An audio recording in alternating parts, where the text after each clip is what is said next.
Welcome back, guys. It's another video, and in today's video we are going to be talking and giving information about motors, boat motors, and we're basically just gonna kind of show you the differences. And if you're getting a new boat, you don't do much boating. I mean, I'm sure you watch my channel. If you watch my channel a lot and you've watched all the videos, don't know if anybody's watched all the videos, but if you have, a lot about chickens and stuff like that, hunting. I haven't done any hunting videos yet. I've tried to, but I am going to be basically just telling you the differences between a 4-stroke, 2-stroke, and personally, I think neither one is going to be like, which one will run better. 4-strokes are technically supposed to run longer, but I don't know, because there's a lot of things that are supposed to be made just to do better than an older version, and they don't, because sometimes older is better. Just saying. But basically, I'm going to say the difference is why a 2-stroke is different from a 4-stroke, and trust this information if you want to. If you're buying a boat, or if you're wanting to switch, like if you got a 2-stroke or a 4-stroke, mainly it'd be more if you had a 4-stroke and you're wanting to get a 2-stroke. Don't know why, but if you do, trust them more or something like that, okay. Basically, a 2-stroke is that right there. That's a 2-stroke. That's what mine is. It's a Mariner.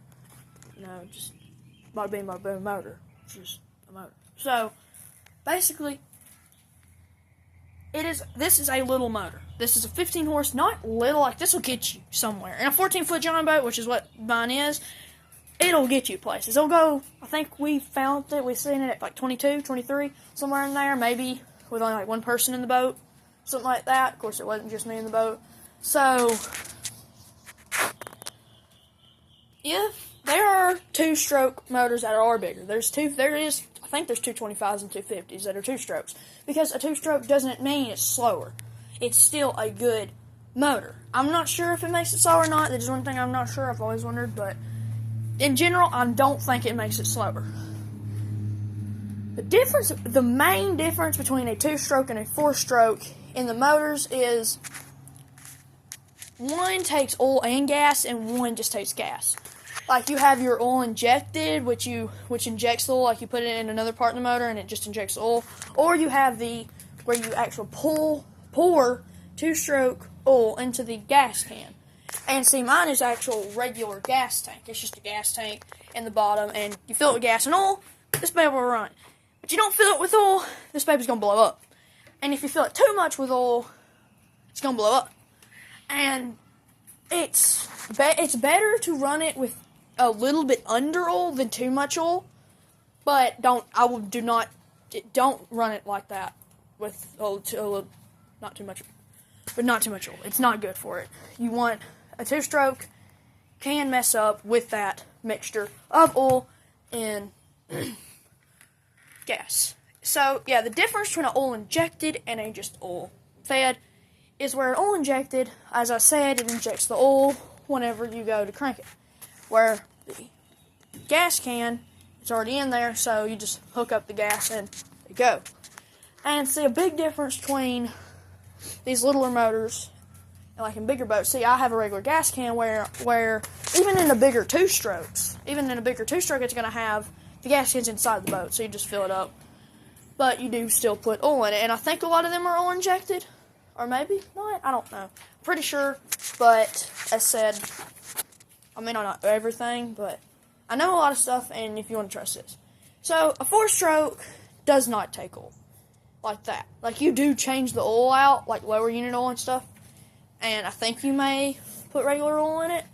I'm not too sure on that, but that's the main difference, is where a 2-stroke's going to take oil, 4-stroke's not going to do oil. So you ain't going to have to mix up that gas with that oil. And, see, there's a pretty big talk about, like, some people say 2-strokes are better, some people say 4-strokes are better. I'm just going to go ahead and say they're both good motors. They're both great motors, they'll run good. I don't think that it'll strand you. I don't think a 2-stroke is going to leave you somewhere. But then again, a 2-stroke has just as much chance of breaking down as a 4-stroke. Yes, if it's a real old motor, it's not in good shape, I would clean it up and check it out before you take it to go running. But when it comes to just fishing in general, I think they'll both get you places.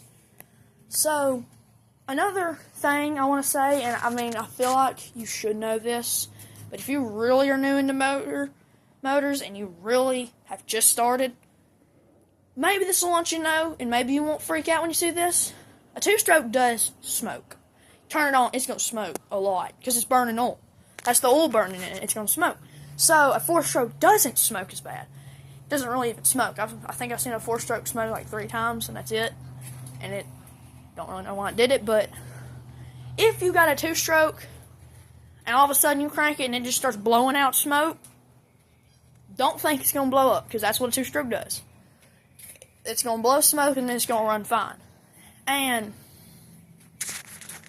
so basically, see, the big thing is, too, some people may think a 2-stroke is a littler motor. There's big motors and 2-strokes. There's 150s, 250s, whatever.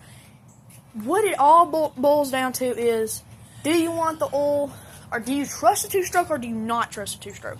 Do you want a 4-stroke, or do you not trust a 4-stroke? It's just, everybody has different thoughts. But the big difference, like I said, is just oil. And I was just going to make this video just kind of showing you some differences about the motor and just kind of giving you a rundown with the motor. And, see, one thing here is, this motor, it's a stick drive, whatever you want to call it. But I'm just calling it a stick drive because, well, it's actually called a tiller drive, but I'm too crazy to remember that name. But it's actually called a tiller drive. And say you could hook this motor up to drive in a steering wheel. You just hook up cords to right there. That's not it. Right there. I think that's it. There's a hole right there. I don't know if you can see it or not. But anyways, you just hook up cords to that and get the steering wheel, and there you go. But mine ain't got that because I'm using tiller drop. But anyways, as saying, that's just the rundown of a motor. I'll catch y'all in the next one. Like, subscribe. I'll see you in the next one. Peace.